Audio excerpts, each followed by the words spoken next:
What if the silence isn't distance but preparation?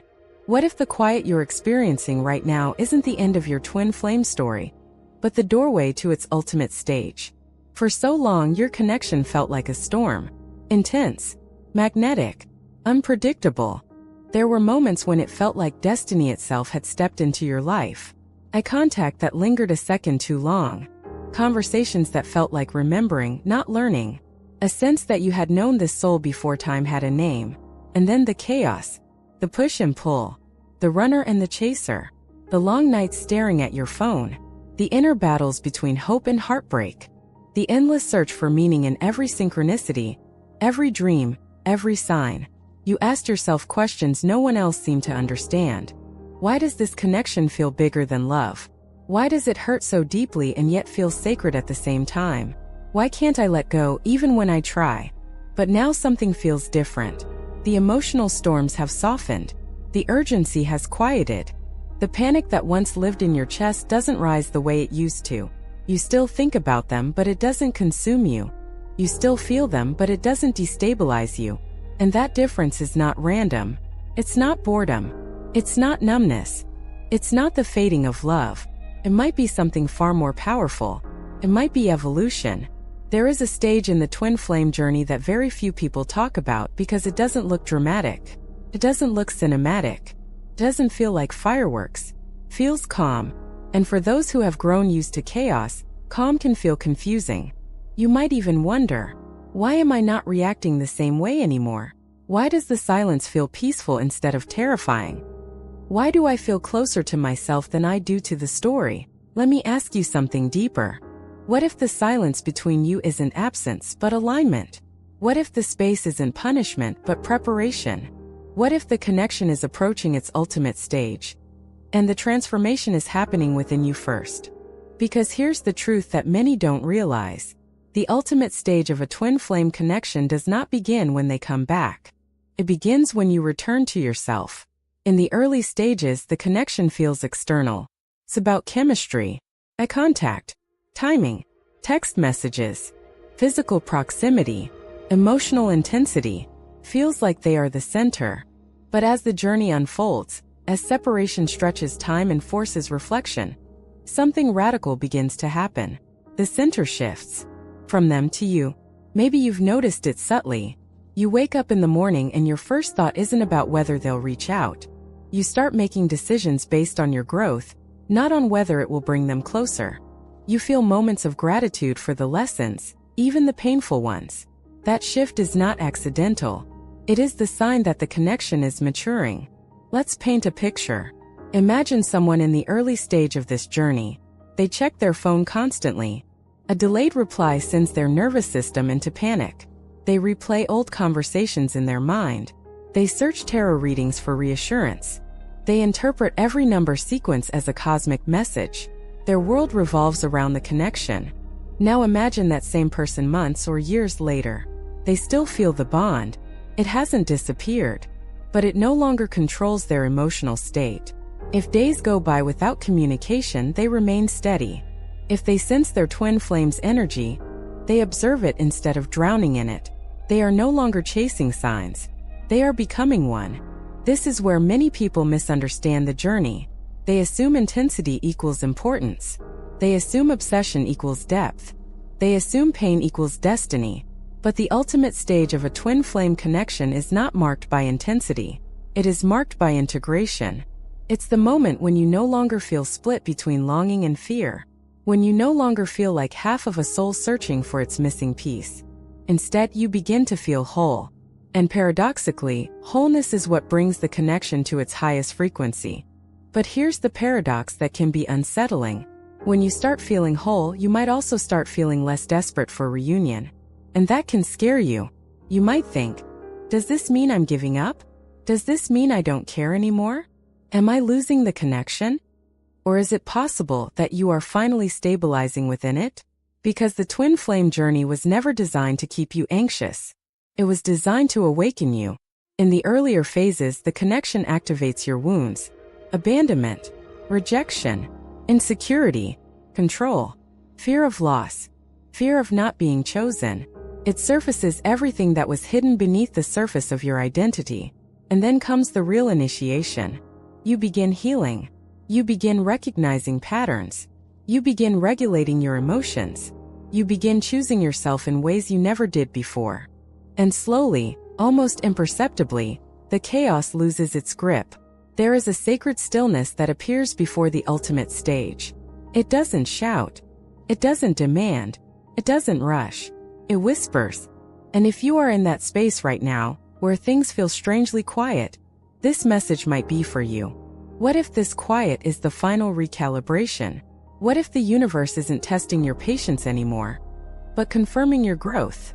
The ultimate stage of a twin flame connection does not feel like fireworks exploding in the sky. It feels like standing in the center of yourself and realizing you are no longer afraid. Not afraid of losing them. Not afraid of waiting. Not afraid of what happens next. Feels like trust. And trust is the highest frequency of love. In this video, we are going to explore the 7 signs that your twin flame connection is approaching its ultimate stage, the phase where inner union becomes stronger than outer circumstances. These signs are subtle, mature, quietly powerful. They don't revolve around dramatic returns or sudden confessions. They revolve around you, your nervous system, your emotional stability, your detachment from outcomes, your expanded sense of purpose. Because here is the truth that changes everything. When you stop trying to control the connection, you begin embodying it. And when you embody it, you no longer need proof. So I want you to reflect for a moment before we move forward. Have you felt calmer lately? Have you stopped reacting the way you used to? Have you noticed that the longing has transformed into something steadier? Something almost sacred? If so, you might not be losing the connection. You might be transcending the old version of it. And that transcendence is the doorway to its ultimate stage. Stay with me, because what you're about to discover may completely change how you interpret the silence, and reveal why the quiet phase is often the most powerful turning point of all. Sign number 1. You stop chasing the outcome. There is a moment in the twin flame journey that feels almost anticlimactic. No dramatic reunion, no grand confession, no cinematic declaration of eternal love. Instead, something far quieter happens. You stop chasing. Not because you gave up. Not because you stopped caring. But because something inside you stabilized. And that stabilization is one of the clearest signs your twin flame connection is approaching its ultimate stage. In the earlier phases of this journey, chasing feels almost inevitable. You replay conversations in your mind. You analyze their tone. You watch for signs. You measure time by how long it's been since they reached out. Even if you tell yourself you're detaching, part of your nervous system is still waiting. Waiting for a message. Waiting for a shift. Waiting for reassurance. And that waiting can become exhausting. Let's be honest. In the beginning, the connection doesn't just awaken love.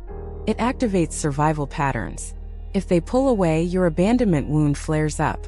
If they get close, your fear of loss intensifies. If they disappear, your mind searches for meaning. You tell yourself it's destiny. You tell yourself it's spiritual. But underneath the spirituality, your body is in fight or flight mode.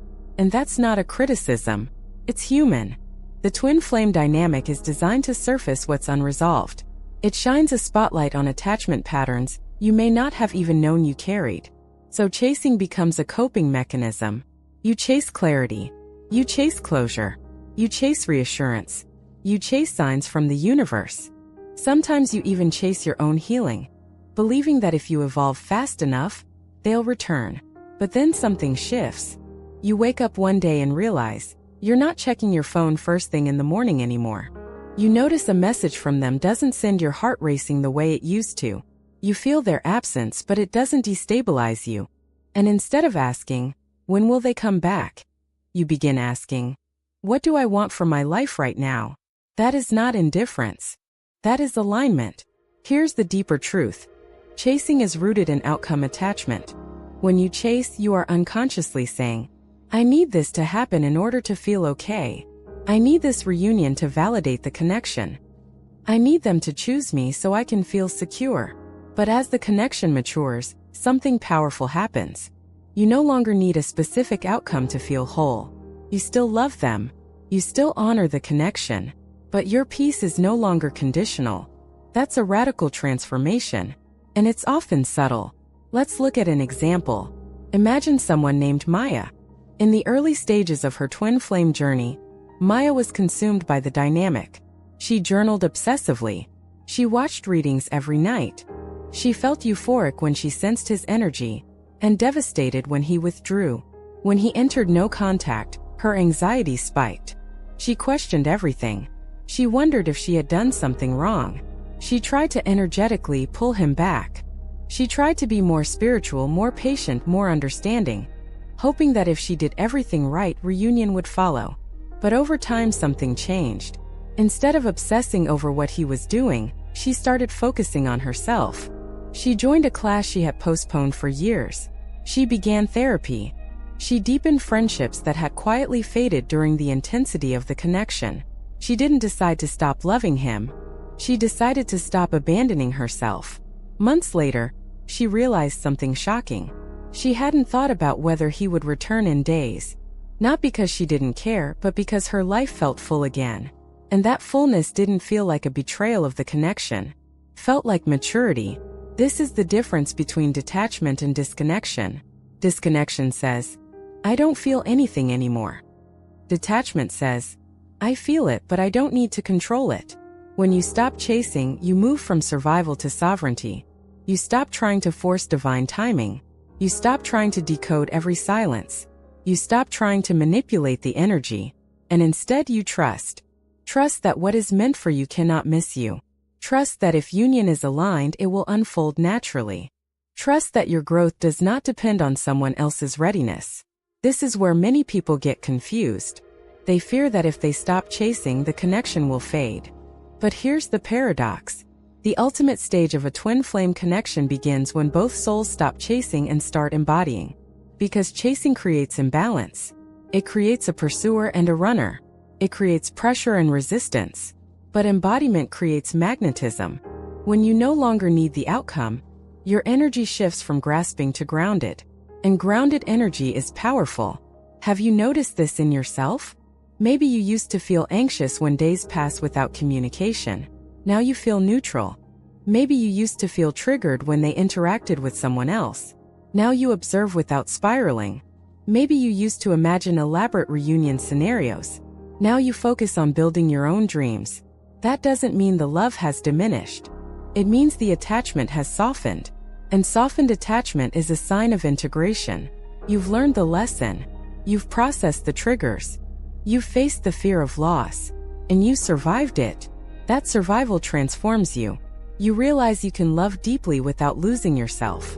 You can feel connected without being consumed. You can honor the bond without pausing your life. And suddenly the question shifts from, how do I get them back? To, how do I live fully right now?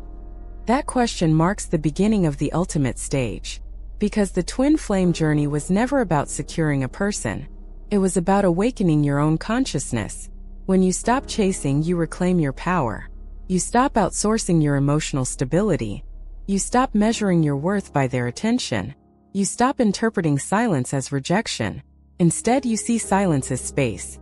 And space allows growth. Here's something even deeper. When you stop chasing, you also release control. You release the timeline. You release the need for validation. You release the fear that you are behind. And in releasing control, you create room for something unexpected. Peace. Real peace. Not forced positivity. Not spiritual bypassing. Not pretending you don't care. But genuine peace. You can think of them without spiraling. You can feel their energy without destabilizing. You can love them without demanding their presence. And that is maturity at the soul level. So let me ask you something honestly. If reunion never happened, would you still feel grateful for the growth this connection brought you? If the answer is yes, even partially, you are already stepping into the ultimate stage. Because the ultimate stage is not about possession. It's about completion. Not completion of the relationship. Completion of the lesson. You stop chasing because you finally understand. You were never chasing them. You were chasing wholeness. And now that wholeness is emerging within you. That shift from urgency to alignment, from obsession to embodiment, is the first and most foundational sign that your twin flame connection is approaching its highest expression. And as we move into the next sign, you may begin to realize something profound. The closer you get to inner union, the less dramatic the journey becomes. And that calmness? It's not the end of the story. It's the beginning of mastery. Sign number 2. Emotional triggers lose their power. There was a time when a single message from them could change your entire day. A short reply felt like rejection. A delayed response felt like abandonment. A warm tone filled you with hope. A cold silence sent you spiraling. Your emotional state rose and fell with their behavior. It wasn't weakness. It was activation. The twin flame connection has a unique way of reaching directly into your unresolved wounds and pressing on them. Sometimes gently, sometimes relentlessly. It bypasses logic. It bypasses ego. It bypasses the calm persona you show the world. Touches the raw places. And in the early stages, those raw places react. If they pull away, you feel panic. If they move closer, you feel fear of losing them. If they seem distant, you question your worth. If they seem happy without you, you feel invisible. Every small shift feels amplified. Why? Because this connection isn't just romantic. It's mirroring. It reflects the parts of you that still seek external validation. It reflects attachment patterns formed long before you met them. It reflects the child inside who once felt unseen, unchosen, or not enough. So when they triggered you, it wasn't really about them. It was about the wound. But here's what happens when your connection approaches its ultimate stage. The triggers start losing their power. Not because they disappear entirely, but because they no longer control you. Let's explore what that really means. Imagine this scenario. In the past, you see them post something online, smiling, living their life. Immediately, your chest tightens.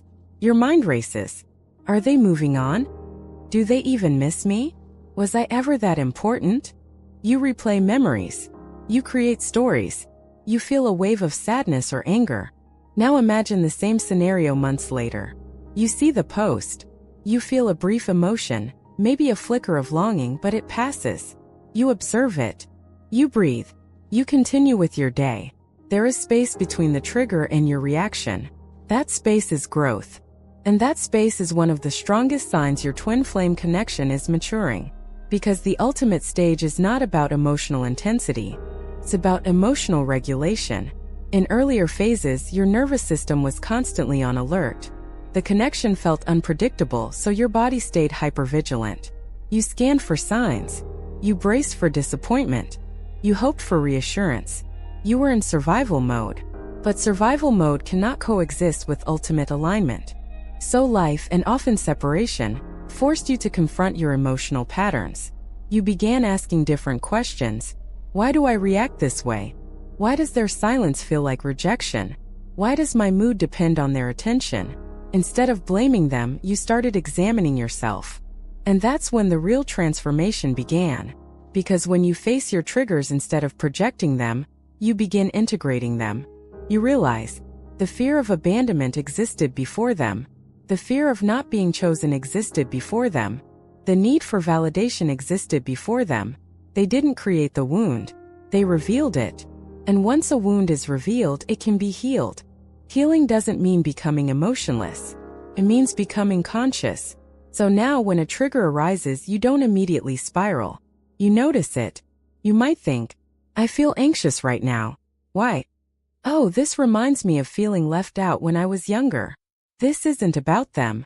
This is about me feeling unseen. And that awareness changes everything. Because awareness dissolves reactivity. Let's go deeper.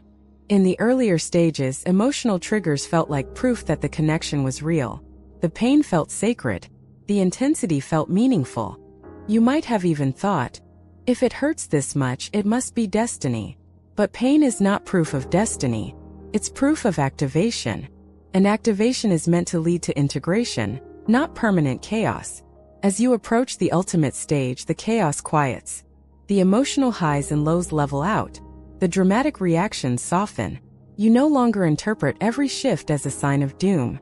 You no longer need to win arguments in your mind. You no longer feel the urge to defend yourself energetically. Instead, you feel steady. And steadiness can feel unfamiliar. For so long, intensity was your baseline. Drama was your proof of connection. Emotional turbulence felt alive. So when calmness appears, you might question it.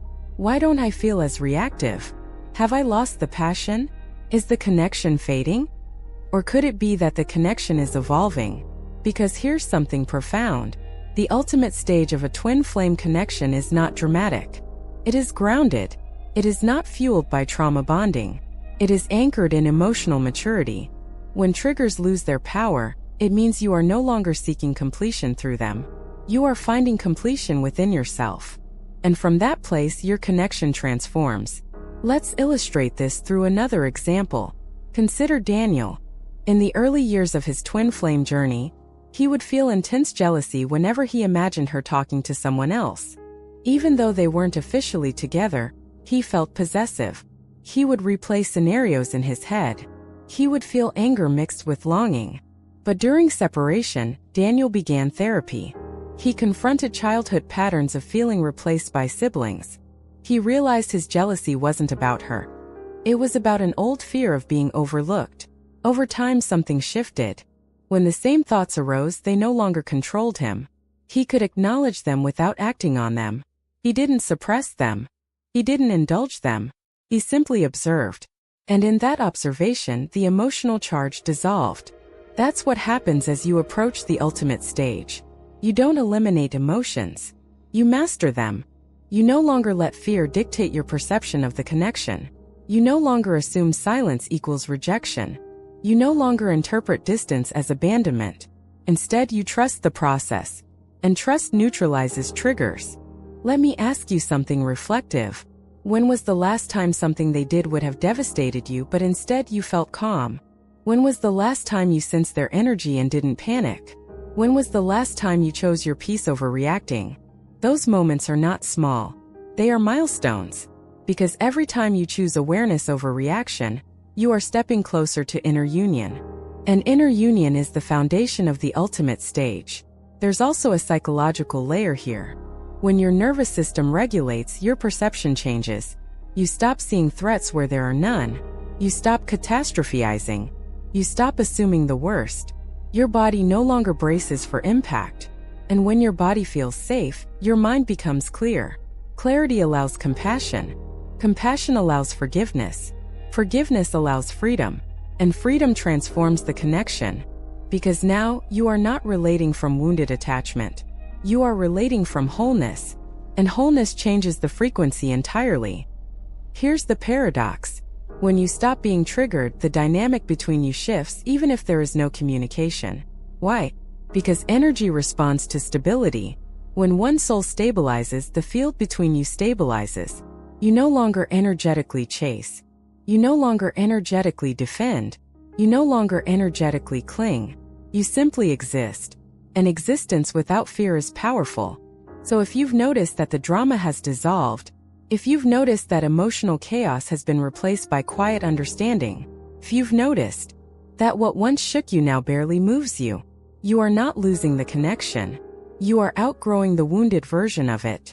And that is a sacred milestone, because the ultimate stage cannot be entered through reactivity. It can only be entered through regulation. It can only be sustained through emotional maturity. And you are building that foundation right now. In the next part, we'll explore something even more subtle. How communication begins to shift beyond words when emotional turbulence fades. Because once the triggers lose their power, something remarkable happens. The noise disappears. And in the silence, a deeper connection begins to emerge. Sign number 3.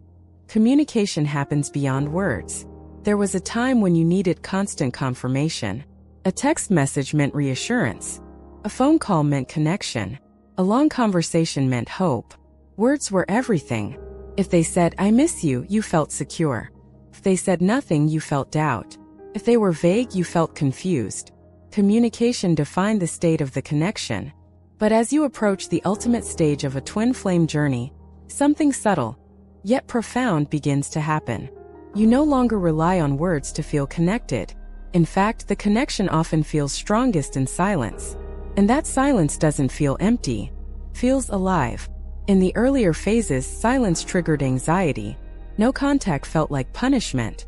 You counted days. You searched for meaning. You filled the quiet with assumptions. Now something is different. The silence feels spacious instead of suffocating. You don't need constant updates to feel the bond. You simply know. That inner knowing is not fantasy. It's attunement. Let's explore this carefully, because this stage is often misunderstood. There is a difference between obsession and energetic alignment. In obsession, you constantly think about them because your nervous system is activated. Your thoughts are fueled by fear, longing, or unfinished emotional loops. In energetic alignment, you may sense them but without urgency. You feel them without chasing. You think of them without spiraling. You dream of them without waking up anxious. The energy becomes steady instead of chaotic. Have you noticed that lately? Maybe you wake up thinking about them, but instead of panic, you feel calm curiosity. Maybe you randomly sense their emotions, but you don't feel overwhelmed by it. Maybe you dream about them, and instead of dramatic arguments, the dreams feel symbolic, peaceful, or reflective. That shift is not random. It's a sign that the connection is maturing beyond the ego. In the early stages, communication is loud. It's intense eye contact, long emotional talks, magnetic chemistry, or painful confrontations.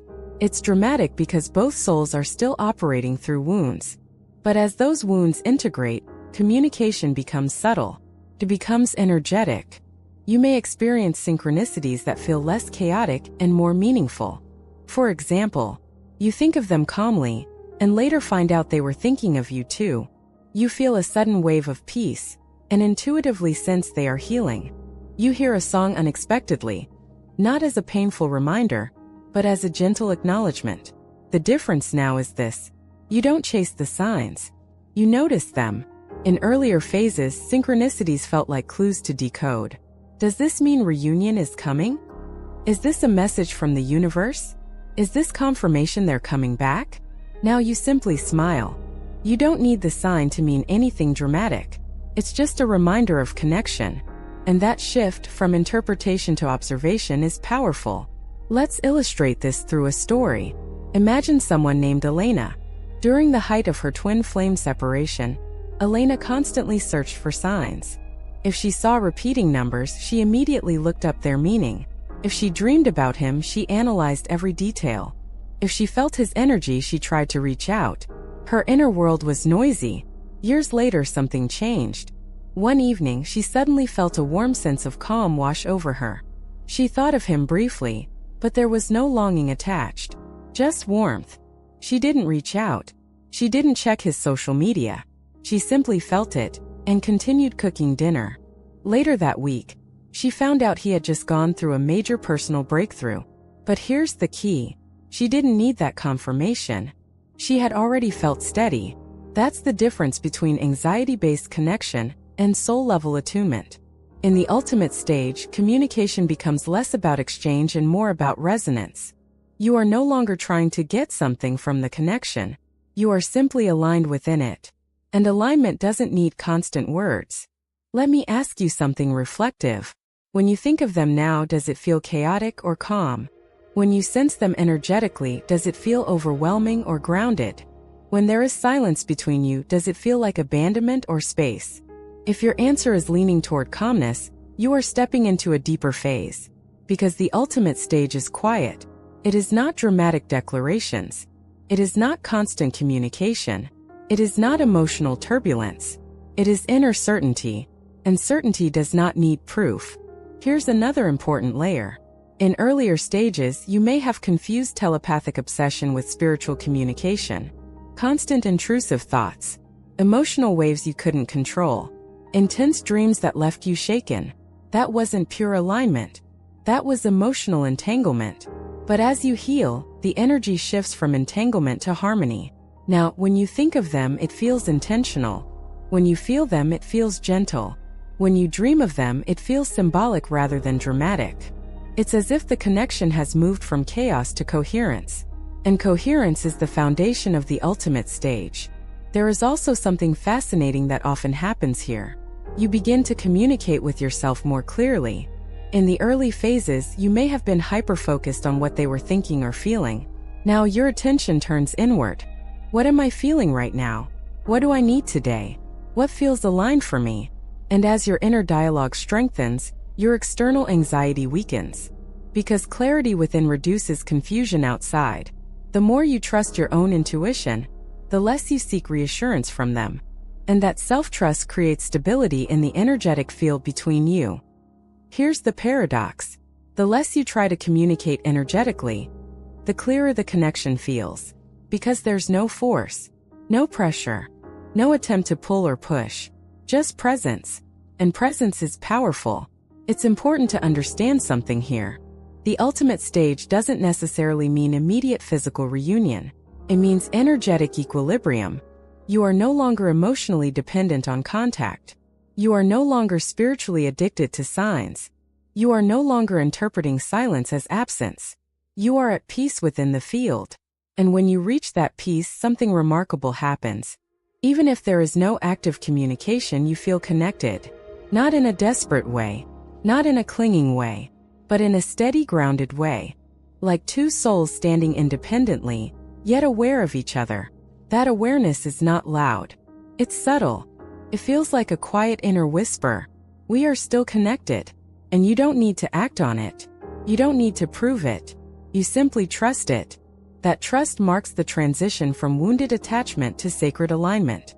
So if you've noticed that communication feels less urgent, if you've noticed that silence feels safe instead of threatening, if you've noticed that your dreams and synchronicities feel softer, more symbolic, less chaotic, you are not drifting apart. You are stabilizing. And stabilization is necessary before the ultimate stage can unfold. Because the ultimate stage cannot be sustained through drama. It can only be sustained through resonance. In the next part, we'll explore how ego battles transform into compassion, and why seeing their wounds without resentment is one of the clearest signs you are entering the highest phase of this journey. But for now, take a breath. Notice the quiet in your connection. And ask yourself, does this silence feel empty? Or does it feel like something deeper is settling into place? Sign number 4. Ego battles transform into compassion. There was a time when every disagreement felt like a battlefield. Every misunderstanding felt personal. Every withdrawal felt like rejection. Every harsh word felt like proof that they didn't truly understand you. The twin flame dynamic, especially in its earlier stages, can feel like a clash of mirrors. You trigger them. They trigger you. Both of you defend yourselves. Both of you feel misunderstood. And the ego steps in. The ego wants to win. The ego wants to be right. The ego wants validation. The ego wants acknowledgement. In the beginning, this is almost inevitable, because the connection is intense. It touches identity, touches vulnerability. It exposes fear. So when conflict arises, it doesn't feel small. It feels existential. You might have thought, how can they not see what this connection is? Why are they running when this is clearly meant to be? How can they hurt me if we're supposed to be twin flames? There may have been resentment. Resentment for the silence. Resentment for the mixed signals. Resentment for feeling like you were the only one fighting for it. And underneath that resentment, pain. Pain that felt deeply personal. But here's one of the clearest signs your twin flame connection is approaching its ultimate stage. You stop seeing them as the villain in your story, and you begin seeing them as a wounded soul navigating their own fears. This doesn't mean you excuse harmful behavior. It doesn't mean you tolerate disrespect. It doesn't mean you abandon your boundaries. It means your perspective expands. Let's explore this carefully. In the earlier stages, you interpreted their actions through your wound. If they pulled away, you felt rejected. If they avoided deep conversations, you felt dismissed. If they chose something else, you felt replaced. Your reaction made sense from your perspective. But as you heal, something shifts. You begin asking different questions. Instead of, why are they doing this to me? You ask, what might they be afraid of? Instead of, why can't they choose me? You ask, what are they struggling to choose within themselves? Instead of, why don't they fight for us? You ask, what are they running from inside? That shift from accusation to curiosity is profound. It marks the softening of ego. And when ego softens, compassion emerges. Compassion is not weakness. It is awareness without judgment. Let's look at an example. Imagine a woman named Sophia. In the early stages of her twin flame journey, she was furious when he withdrew. She saw his avoidance as cowardice. She saw his silence as cruelty. She replayed conversations in her mind, searching for proof that he had intentionally hurt her. The more she tried to understand him logically, the more frustrated she became. But over time, especially during separation, she began working on her own triggers. She realized that his withdrawal activated her childhood wound of feeling emotionally abandoned. She started to ask herself, was he really trying to hurt me? Or was he overwhelmed? She began to see his behavior through a new lens. He had grown up in an environment where vulnerability was discouraged. Emotional expression felt unsafe to him. Intimacy triggered fear. Suddenly, his running didn't look like rejection. It looked like protection. Protection of his fragile emotional system. And while that didn't justify the pain it caused her, it helped her release the resentment. She stopped fighting him in her mind.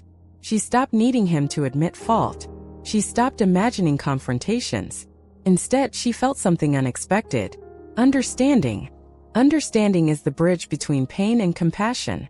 And compassion is the gateway to the ultimate stage. Because here's the truth. As long as ego is fighting for validation, union cannot stabilize. If one or both of you are still trying to win, emotionally, spiritually, or intellectually, the connection remains in a lower frequency.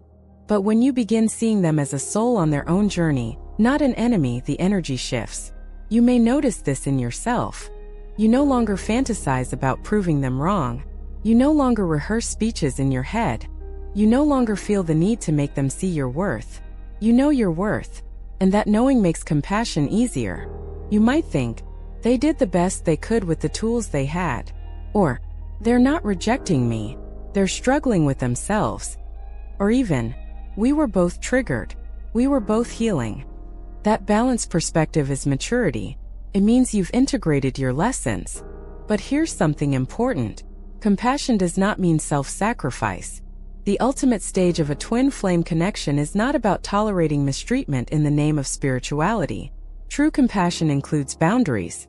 You can understand someone's wound and still choose not to accept behavior that harms you. That's where empowerment meets empathy. In earlier phases, compassion may have felt one-sided. You may have overextended yourself. You may have tried to save them. You may have believed your love could fix their wounds. But now, you understand that healing is personal. You can love them without carrying their burden. You can wish them growth without forcing their awakening. You can release resentment without losing yourself. And that balance is sacred. Here's another layer. When ego battles dissolve, projection dissolves too. You stop assuming malicious intent. You stop personalizing everything. You stop interpreting their silence as a message about your worth. Instead, you see the complexity. Human beings are layered. Fear looks like distance. Insecurity looks like arrogance. Shame looks like avoidance. Love sometimes looks like withdrawal when someone doesn't feel ready. As you mature emotionally, you begin seeing beyond surface behavior. You see the fear beneath the defense. And when you see fear, anger becomes compassion. Have you noticed this in yourself? Maybe when you think about past arguments, you no longer feel rage. Maybe when you recall moments of tension, you feel understanding instead of bitterness. Maybe when you imagine them struggling, your heart softens instead of hardens. That softening is a sign, because resentment binds you to the past. Compassion frees you from it, and freedom is necessary for the ultimate stage. Let me ask you something gently. If they walked into your life tomorrow not fully healed, but trying, would you respond from anger or from grounded clarity? If your answer is grounded clarity, you've grown. Because grounded clarity doesn't say, everything is forgiven, no matter what. It says, I understand you and I honor myself. That dual awareness is maturity, and maturity is magnetic. When ego battles dissolve, the dynamic transforms. There's less tension in the field, less defensiveness, less silent competition about who cared more or who suffered more. Instead, there's neutrality. And neutrality creates space for authentic connection. Whether or not reunion happens, you are no longer at war internally. You're no longer fighting them in your thoughts. You're no longer replaying arguments. You're no longer needing closure to feel complete. You've found closure within your own understanding. And that is powerful. Because the ultimate stage of a twin flame connection is not fueled by drama. It's sustained by compassion. Compassion for them. Compassion for yourself. Compassion for the timing. Compassion for the lessons. When you reach that space, something profound happens. The need to prove disappears. The need to be right disappears. The need to win disappears. And in its place, peace. And peace is fertile ground. It's the ground from which true union, inner or outer, can grow. In the next part, we'll explore another transformative sign. How your personal path begins expanding in ways that have nothing to do with the connection, and why that expansion is actually preparing you for the highest version of it. But for now, reflect on this. When you think of them, do you feel bitterness or understanding? Your answer may reveal just how close you are to the ultimate stage. Sign number 5. Your personal path expands beyond the connection. There was a time when your entire world revolved around this connection. Your mood depended on it. Your motivation depended on it. Your sense of direction depended on it. When things felt good between you, life felt inspired. When things felt uncertain, everything else seemed blurred. You may have paused dreams, postponed opportunities, delayed decisions, all because part of you was waiting for clarity, waiting for reunion, waiting for the moment when everything would finally align. And that waiting felt justified. After all, this wasn't just a relationship. It felt cosmic. It felt destined. It felt like the axis on which your life rotated. But as your twin flame connection approaches its ultimate stage, something unexpected begins to happen. Your life expands, independent of the connection, not as a distraction, not as avoidance, but as alignment. You begin building again. You pursue goals without checking whether it will bring them closer. You take risks without wondering if they'll approve. You make decisions based on your own intuition, not on the possibility of reunion. And the most surprising part? You feel energized by it. In the earlier stages, personal growth often felt transactional. I'll heal so they come back. I'll evolve so we can be together. I'll improve myself so I'm worthy of union. Growth was tied to outcome. But now, growth is for you. And that subtle shift is a powerful sign that the connection is maturing. Let's explore this deeply. The twin flame journey often begins by collapsing your external structures. It shakes your identity. It challenges your routines. It forces introspection. It disrupts comfort zones. In the chaos, it can feel like your life is on hold. But eventually, something stabilizes. You realize that waiting is not living. You realize that postponing your dreams is self-abandonment. You realize that the connection was meant to awaken you, not suspend you. And so you begin again. You enroll in the course. You launch the project. You travel to the place you once dreamed of. You deepen friendships. You invest in your health. Not because it will bring them back, but because it feels aligned. This is the turning point. Because the ultimate stage of a twin flame connection requires two whole individuals, not two halves waiting for completion. Let's illustrate this with an example. Consider Marcus. During the intense separation phase, Marcus felt lost. His motivation declined. He struggled to focus at work. He spent nights researching spiritual meanings instead of pursuing his long-delayed business idea. Part of him believed, when she comes back, everything will make sense. But she didn't come back. And eventually, Marcus reached a breaking point.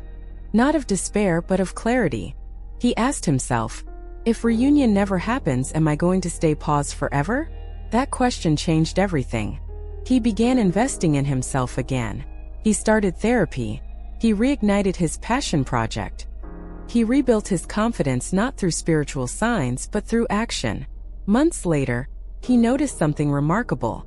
He still loved her. He still felt connected. But she was no longer the center of his life. He was. And from that centered place, his energy felt different. Less needy. Less anxious. Less dependent. He wasn't abandoning the connection. He was embodying it. Because the deeper truth of the twin flame journey is this. The connection is not meant to replace your life. It is meant to elevate it. When your personal path expands, it's not a sign of disconnection. It's a sign of readiness. Why? Because the ultimate stage cannot sustain imbalance. If your identity is fused to the connection, union becomes pressure. If your purpose is delayed for the connection, union becomes weight. But when you are living fully, union becomes harmony. Have you noticed this shift in yourself? Maybe you've stopped structuring your future around what if they come back. Maybe you've made plans that don't include them, not out of bitterness but out of clarity. Maybe you felt genuine excitement about something unrelated to them. That excitement is sacred, because excitement rooted in your own path strengthens your energetic field. And a strong energetic field is attractive, not in a manipulative sense but in a magnetic sense. Here's the paradox. The less your life revolves around the connection, the more balanced the connection becomes. Why? Because obsession creates contraction. Expansion creates alignment. In the earlier phases, your focus was narrow. You zoomed in on every detail of the dynamic. Now your vision widens. You see possibilities beyond reunion. You see purpose beyond romance. You see yourself beyond longing. And that widening perspective signals maturity. Let's go deeper into the psychological layer. When your nervous system stabilizes and your emotional triggers lessen, your brain frees up energy. You are no longer hyper-focused on survival. That mental space becomes available for creativity, ambition, and growth. You start thinking about long-term goals again. You imagine futures not defined by waiting. You build momentum, and momentum feels empowering. Empowerment shifts the entire dynamic. Because now, if reunion happens, it is not your salvation. It is your complement. And if it doesn't happen, you are still fulfilled. That fulfillment is the essence of the ultimate stage. It's not about detaching from love. It's about integrating love into a life that is already whole. Let me ask you something reflective. If you knew with absolute certainty that the connection was divinely guided, would you still feel urgency? Or would you feel free to live fully? The ultimate stage feels like freedom. Freedom to grow. Freedom to evolve. Freedom to succeed. Freedom to explore. Without fear that moving forward means moving away from them. Because here's the deeper truth. If the connection is real, it does not require you to shrink. It does not require you to wait. It does not require you to sacrifice your expansion. In fact, your expansion may be the very thing preparing both of you for alignment. As you step into your path, you naturally raise your frequency. Not in a mystical sense, but in a grounded, embodied way. Confidence replaces insecurity. Purpose replaces confusion. Clarity replaces desperation. And that clarity stabilizes the energetic field between you. This stage often surprises people. They expect the ultimate stage to feel romantic or dramatic. But often it feels practical, productive, grounded. You're building your life. You're creating structure. You're honoring your dreams. And through that grounded action, something subtle happens. You stop asking, when will we reunite? And start asking, how can I live aligned today? That question is transformative. Because the twin flame journey was never about dependency. It was about awakening. And awakening naturally leads to expansion. So if you've recently felt drawn toward new opportunities, if you've felt inspired to create something meaningful, if you've stopped postponing your growth, you are not drifting away from the connection. You are stepping into its highest expression. Because the ultimate stage is not two people clinging to each other for completion. It is two individuals standing firmly in their own purpose, capable of coming together without losing themselves. In the next part, we will explore another powerful sign. How the fear of losing them begins to dissolve, and why radical acceptance marks the threshold of true inner union. But for now, consider this. Is your life expanding right now? If the answer is yes, you may be closer to the ultimate stage than you realize. Sign number 6. The fear of losing them disappears. There was a time when the thought of losing them felt unbearable. Even imagining a future without them created a tightening in your chest. Even considering that reunion might never happen felt like standing at the edge of an emotional cliff. You didn't just love them. You feared losing them. And that fear shaped everything. It shaped how you interpreted their silence. It shaped how you reacted to distance. It shaped how tightly you held on to hope. In the early stages of a twin flame connection, fear of loss is intense, almost primal. Why? Because the connection feels irreplaceable. You don't feel like you met someone special. You feel like you met something eternal. So the idea of losing that feels like losing a part of yourself. And in a way it exposes something deeper. Not just fear of losing them, but fear of being alone with yourself. In those early phases, the connection becomes intertwined with identity.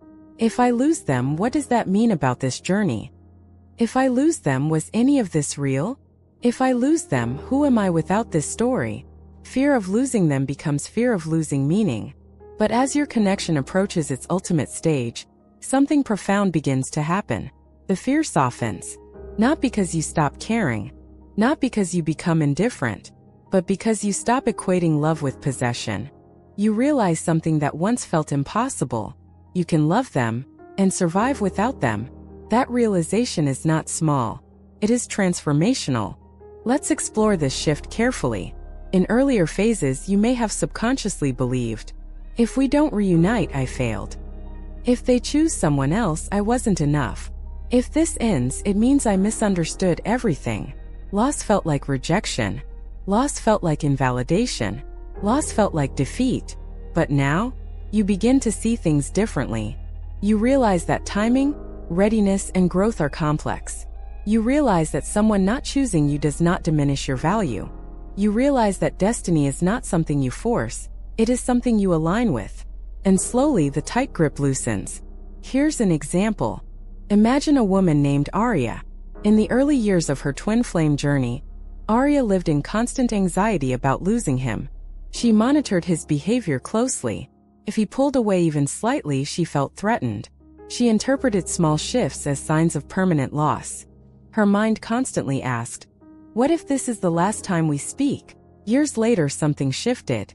After deep healing and self-work, Arya found herself in a place she once thought impossible. She thought about him, and instead of fear, she felt peace. She asked herself honestly, if he never comes back, will I be okay? And for the first time, the answer was yes. Not a forced yes. Not a spiritually bypassed yes. A grounded yes. She still loved him. But she no longer feared losing him. That's the threshold of the ultimate stage. Because fear binds energy. And love at its highest form is not bound by fear. When you release the fear of losing them, something extraordinary happens.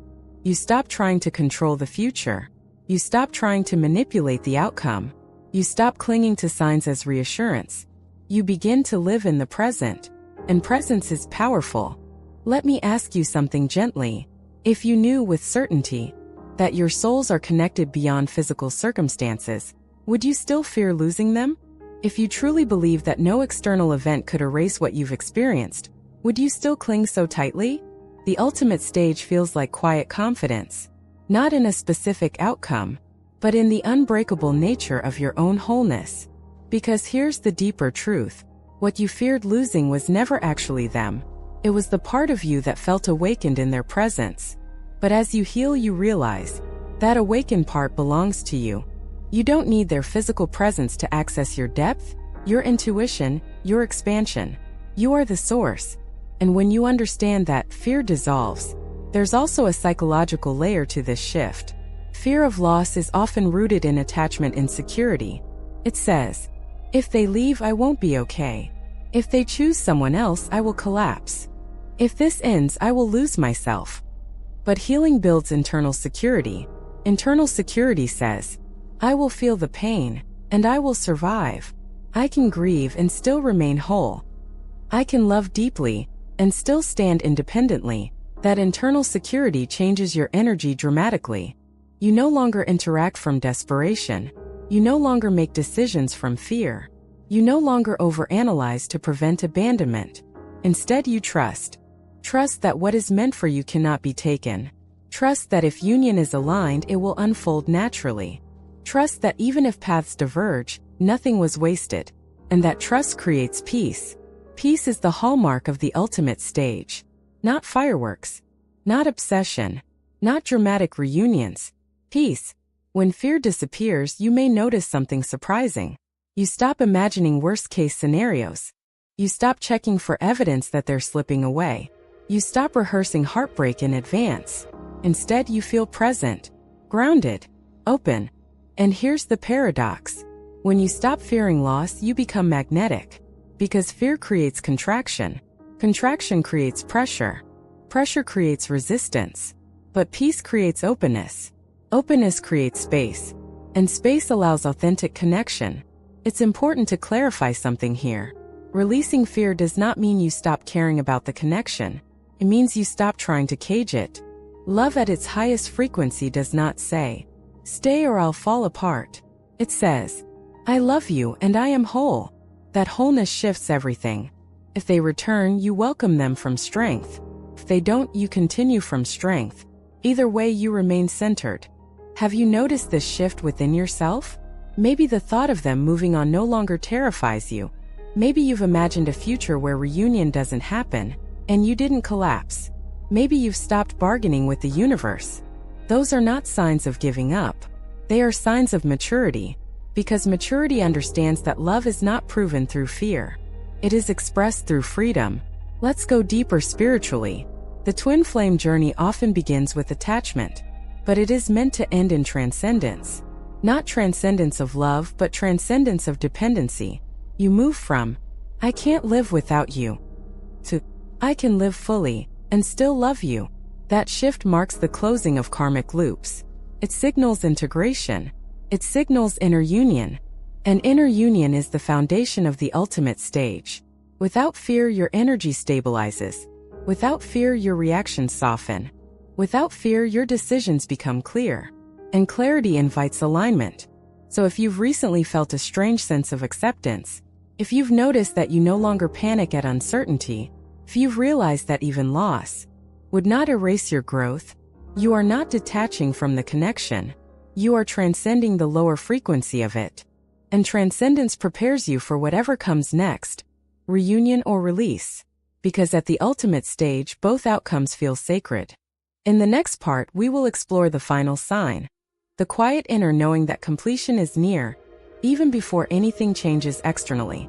But before we move forward, reflect on this. If you were no longer afraid of losing them, how differently would you live today? Your answer may reveal just how close you are to the ultimate stage. Sign number 7. You feel the completion before it happens. There is a moment in the twin flame journey that feels almost invisible to the outside world. Nothing dramatic happens. No sudden message. No unexpected confession. No physical reunion. And yet, something feels finished. Not finished in the sense of ending. Finished in the sense of integration. You wake up one day and realize the ache that once defined this connection is gone. The longing that once felt sharp is now soft. The questions that once kept you awake no longer demand answers. Instead of urgency, you feel certainty. Instead of anxiety, you feel stillness. Instead of searching, you feel knowing. And that knowing does not come from external proof. Comes from within. This is one of the clearest signs your twin flame connection is approaching its ultimate stage. You feel the completion before anything changes externally. Let's explore this carefully because this stage is subtle and often misunderstood. In the earlier phases, you constantly sought validation. You wanted signs from the universe. You wanted tarot confirmations. You wanted reassurance from friends. You wanted evidence that reunion was near. You searched, and searching implied doubt. But now, you don't feel the need to search. It's not that you've stopped believing in the connection. It's that you no longer need to prove it. You simply know. That knowing doesn't scream. It whispers. It feels like standing in a quiet room after years of noise. It feels like your nervous system finally exhaling. It feels like saying internally, "Whatever happens next, I'm ready." Completion is not about control. It's about surrender. And surrender does not feel dramatic. It feels peaceful. Let's illustrate this with an example. Imagine someone named Daniel. For years, Daniel lived in emotional turbulence. He oscillated between hope and heartbreak. He clung to every synchronicity. He interpreted every silence as a sign of something about to shift. One evening, after a long period of personal growth, he sat quietly. He thought about her. And for the first time, he didn't feel tension. He didn't feel the need to reach out. He didn't feel the need to analyze. He simply felt gratitude. Gratitude for what the connection awakened in him. Gratitude for the growth it triggered. Gratitude even for the pain. And in that moment something settled. He realized he was no longer waiting. He was living. And that realization felt like completion. Not of love, but of attachment. That is the ultimate stage. When you feel completion before reunion, it means you've reached inner union. And inner union changes everything. Let's go deeper into what this feels like. Feels like certainty without evidence. You don't obsess over timelines. You don't feel anxious about when. You don't feel compelled to manifest. You don't even feel the urge to discuss it constantly. You simply trust. And trust does not require confirmation. In the earlier phases, you may have thought, I'll feel complete when we reunite. But now you realize, I feel complete now. That shift is profound, because completion does not come from external alignment. It comes from internal integration. You've integrated the lessons. You've faced the fears. You've healed the wounds. You've reclaimed your identity. And because of that, the connection no longer feels unfinished. Even if there is no communication, even if nothing changes externally, completion feels like emotional neutrality, but with love intact. It's important to understand the difference between numbness and completion. Numbness feels disconnected. Completion feels peaceful. Numbness feels empty. Completion feels full. Numbness avoids emotion. Completion embraces it without clinging. If you still feel love but without desperation, you are not numb. You are integrated. Let me ask you something reflective. When you imagine reunion now, does it feel like survival? Or like harmony? When you imagine never reuniting, does it feel like devastation? Or like acceptance? If your heart feels steady in both scenarios, you are approaching the ultimate stage. Because the ultimate stage is not dependent on outcome. It is dependent on wholeness. Here's the deeper spiritual layer. The twin flame journey often begins with fragmentation. You feel split. Split between hope and fear. Split between longing and resistance. Split between your present life and the imagined future. But as you evolve, that fragmentation dissolves. You no longer feel divided. You feel centered. You feel anchored within yourself. And when you are centered, you don't chase. You don't fear. You don't obsess. You exist. Existence without anxiety is a sign of completion. And something fascinating often happens here. Synchronicities may actually decrease. Not because the connection weakens, but because you no longer need them. In earlier phases, signs felt like lifelines. Now you are the lifeline. Your intuition feels clear without external symbols. You trust your inner voice more than any outside confirmation. That trust is maturity. It's sovereignty. And sovereignty is the hallmark of the ultimate stage. You may also notice a subtle shift in how you think about the connection. Instead of asking, are we meant to be together? You think, we were meant to awaken each other. Instead of focusing on reunion as the destination, you recognize growth as the purpose. And recognizing purpose brings closure. Not as an ending, but as fulfillment. Have you noticed that your thoughts about them feel softer? Less dramatic? More grounded? That softness is not loss of passion. It is refinement of love. Love that no longer needs intensity to feel real. Love that no longer needs chaos to feel alive. Love that can exist quietly. And quiet love is powerful, because quiet love is stable. Stable love does not fluctuate with circumstance. It does not crumble under silence. It does not collapse under uncertainty. It stands. And when love stands without fear, it becomes unshakable. This stage often surprises people because it doesn't feel exciting. Feels calm. And calm can feel unfamiliar after years of emotional turbulence. You might even wonder, is this it? Yes, this is it. Not fireworks. Not drama. Not desperate longing. But grounded completion. You've done the work. You've walked through the dark nights. You've questioned everything. You've confronted your shadow. And now you are standing in quiet clarity. That clarity signals readiness. Not readiness for a specific event, but readiness for truth. And truth feels simple. Feels like this: I am whole. And when you are whole, the connection transforms. Whether reunion happens tomorrow, years from now, or never at all, you are no longer waiting to feel complete. You already do. And that is the final sign. Because the ultimate stage is not about getting them back. It is about getting yourself back. In the next part, we will uncover the deeper truth behind the ultimate stage, and why inner union is the real reunion.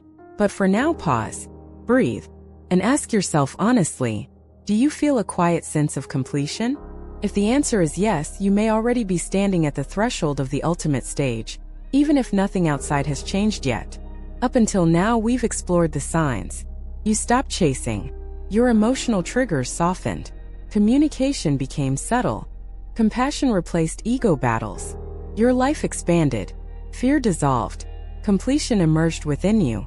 But now we need to confront the deeper truth. Because the ultimate stage of a twin flame connection is often misunderstood. Most people assume the ultimate stage means one thing: physical reunion, living together, being publicly united, sharing a life in tangible, visible ways. And while physical union can absolutely be part of the journey, it is not the ultimate stage itself. The ultimate stage is inner union. Outer reunion is a reflection. Inner union is the foundation. Let's go deeper. In the beginning, the twin flame connection feels like two halves searching for completion. You meet them and something ignites. You feel seen, recognized, activated. It's as if they carry a missing piece of you. That feeling is powerful, but it can also be deceptive, because it creates the illusion that they are the source of your wholeness. So you chase them. You fight for them. You wait for them. You believe reunion will complete the story. But over time, as separation unfolds and healing begins, something shifts. You begin reclaiming the parts of yourself you projected onto them. You reclaim your intuition, your strength, your creativity, your emotional depth. You realize that what you admired in them existed in you. You realize that what you longed for from them was something you needed to give yourself. And slowly the narrative changes. The connection was never about finding your missing half. It was about awakening your dormant wholeness. That awakening is inner union. Inner union is when your masculine and feminine energies within you stabilize. It's when logic and intuition cooperate. It's when strength and vulnerability coexist. It's when you no longer feel split between longing and fear. You become centered. And when you are centered, you no longer seek completion outside of yourself. This is the ultimate stage. Not because it guarantees physical reunion, but because it makes you whole regardless of outcome. Let's explore a powerful example. Imagine a woman named Layla. When she first met her twin flame, she felt electrified. He awakened her confidence, her sensuality, her ambition. When they separated, she felt shattered. She believed he had taken something with him. For years, she tried to get that feeling back. But eventually, she realized something profound. The confidence she felt around him wasn't created by him. It was activated within her. So instead of chasing him, she began cultivating that confidence herself. She pursued her career boldly. She expressed herself authentically. She embraced her independence. And one day she realized, I don't miss him the way I used to. Not because she stopped loving him, but because she had reclaimed herself. That reclamation was inner union. And whether or not he returned, she was no longer incomplete. This is the deeper truth of the ultimate stage. It is not about possession. It is about integration. You integrate the lessons. You integrate the wounds. You integrate the strength. You integrate the shadow. And when you are integrated, the connection no longer feels like a void. It feels like a mirror you've already understood. Let me ask you something honestly. If reunion never happened, would your growth still be real? Would your awakening still matter? Would your healing still be sacred? The answer is yes. Because the purpose of the journey was never solely reunion. It was evolution. And evolution does not depend on outcome. Here's the paradox that many resist. When you reach inner union, the urgency for outer reunion dissolves. You no longer feel incomplete. You no longer feel like time is running out. You no longer feel like something is missing. Instead, you feel fulfilled. And fulfillment is magnetic. But fulfillment also brings surrender. You may begin to think, if we reunite, beautiful. If we don't, I am still whole. That acceptance is not defeat. It is mastery. Mastery of attachment. Mastery of ego. Mastery of fear. And mastery stabilizes the connection at its highest frequency. Now let's address something important. Does inner union mean physical reunion won't happen? No. In fact, inner union often makes outer reunion possible because it removes pressure, fear, and imbalance. But the difference is this. Outer reunion becomes a choice between two whole individuals, not a rescue mission, not a codependent bond, not an emotional necessity, just alignment. And alignment cannot be forced. It can only be embodied. When you embody inner union, you stop asking, when will they wake up? Instead, you ask, am I fully awake within myself? That shift changes the entire journey. You move from seeking them to being yourself. And when you are yourself, fully unapologetically grounded, the dynamic stabilizes. Whether reunion manifests or not, you are no longer fragmented. You are integrated. And integration feels peaceful, feels steady, feels like home. There's also a psychological dimension here. Early in the journey, your identity may have fused with the connection. I am the chaser. I am the awakened one. I am waiting for my twin flame. But at the ultimate stage, those labels dissolve. You are not defined by the dynamic. You are defined by your consciousness. You are no longer living in reaction to the connection. You are living from your center. That center is inner union. And inner union is freedom. Freedom from obsession. Freedom from fear. Freedom from dependency. Freedom from the illusion that someone else holds your completion. And here's the beautiful irony. When you stop needing reunion to feel whole, reunion becomes possible in a healthier way. Because you are no longer grasping.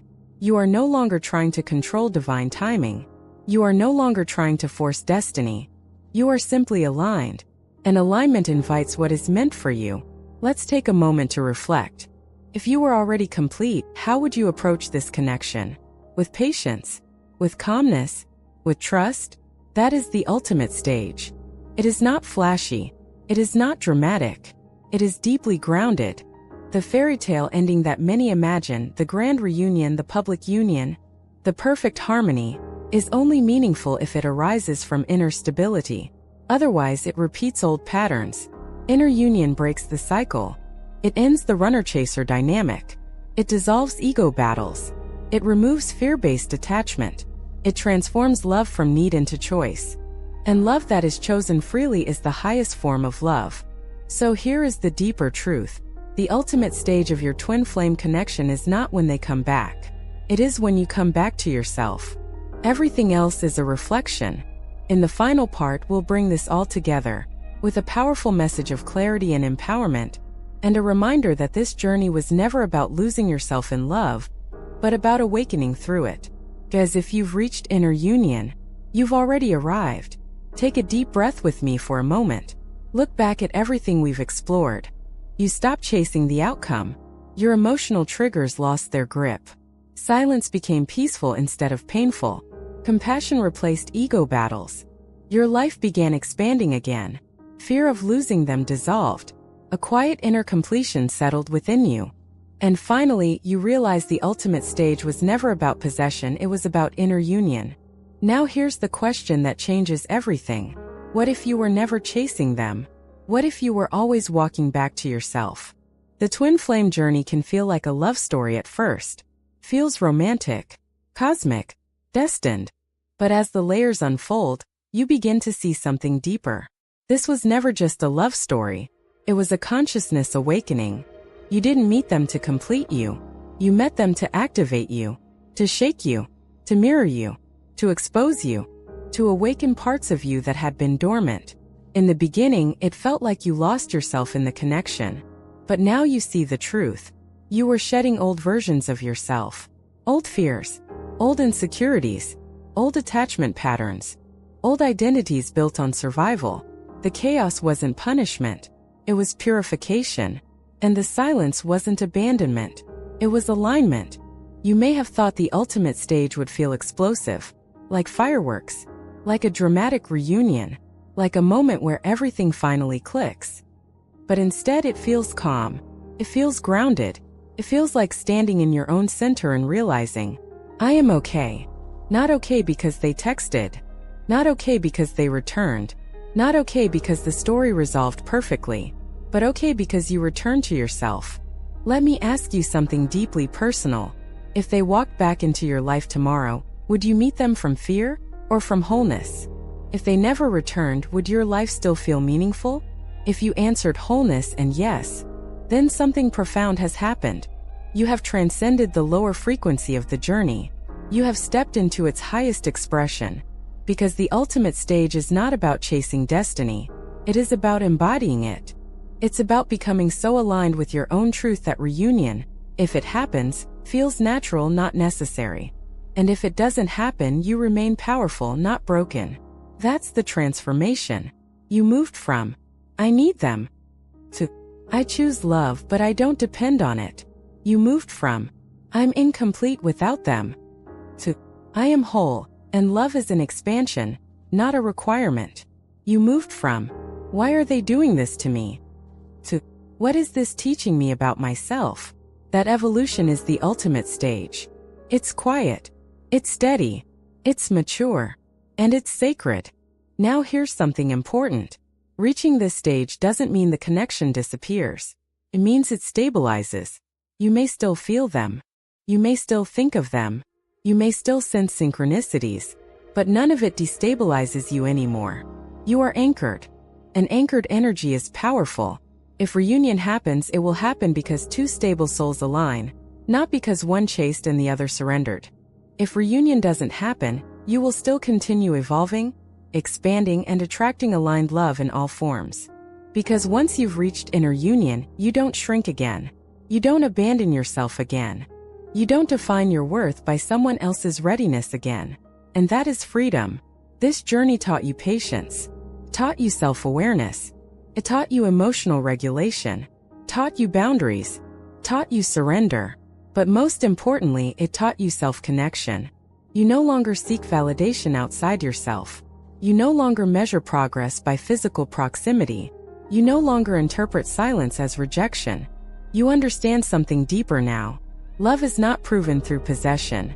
It is proven through presence. Presence with yourself. Presence with your growth. Presence with your path. And here's the beautiful irony. When you reach this level of peace, you stop asking, is reunion near? Because whether reunion happens or not, you already feel complete. That completion is magnetic. That completion is mature. That completion is divine timing in motion. So let me leave you with this reflection. What if the ultimate stage was never about getting them back? What if it was about getting yourself back? What if the greatest reunion wasn't physical, but internal? You are no longer the person who panicked at silence. You are no longer the person who needed signs to survive. You are no longer the person who felt shattered by distance. You are someone stronger, someone clearer, someone grounded. And that transformation is the real miracle. Now before you go, I want to hear from you. Which sign resonated the most with your journey? Have you felt this quiet shift into inner union? Are you experiencing that calm, grounded completion right now? Share your experience in the comments below. Your story might be exactly what someone else needs to hear.